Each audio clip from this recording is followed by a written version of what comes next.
আমরা হাঁসখালির ক্ষেত্রে বারবার করে বিভিন্ন প্রাক্তন মুখ্যমন্ত্রীর মারাত্মক একটা বক্তব্য শোনাই আমার শোতেও।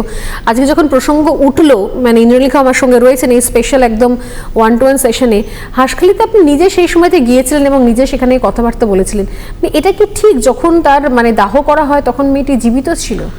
জীবিত না মৃত সেটা কেউ বলতে পারছে না, কারণ একজন চিকিৎসকের কাছে নিয়ে গেলে তবে তো বলতে পারে সে বেঁচে আছে না মারা গেছে। মায়ের এবং তার মায়ের কথা অনুযায়ী, শোকাত্ম মাকে সঙ্গে আমি যখন কথা বলছি, তিনি আমাকে বলার চেষ্টা করছেন, মানে তার আওয়াজ বেরোচ্ছিল না অ্যাকচুয়ালি, তিনি বলার চেষ্টা করছেন আমার মেয়ে বেঁচে আছে না মৃত আমি সেটা পর্যন্ত জানতে পারিনি, কারণ তৃণমূলের বাইক বাহিনী এসে আমাদের ঘর ঘিরে ধরেছিল এবং জোর জবরদস্তি ওর সৎকারটা করিয়েছে উইদাউট আ ডেথ সার্টিফিকেট।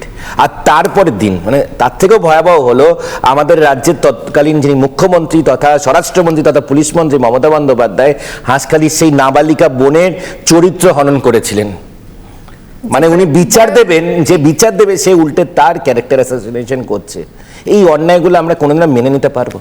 আমরা তো তৃণমূলের না মতন না যে এই যে বিরোধী রাজনীতি, আজকে যখন বিরোধী জায়গা আছে তখন ওরা বিরোধী হিসেবে নিজেদেরকে ভাবতে পারছে না, বিরোধী রাজনীতি যে করতে হবে সেটা ওরা ভেবেই উঠতে পারছে না। আমরা এই দিনগুলো দেখেছি, মানুষের পাশে থেকেছি, যখন আমাদের বোনেদের ওপরে এই অত্যাচারগুলো হয়েছে আমরা তাদের পাশে থেকেছি, আমরা তাদের চোখের জল মুছিয়েছি।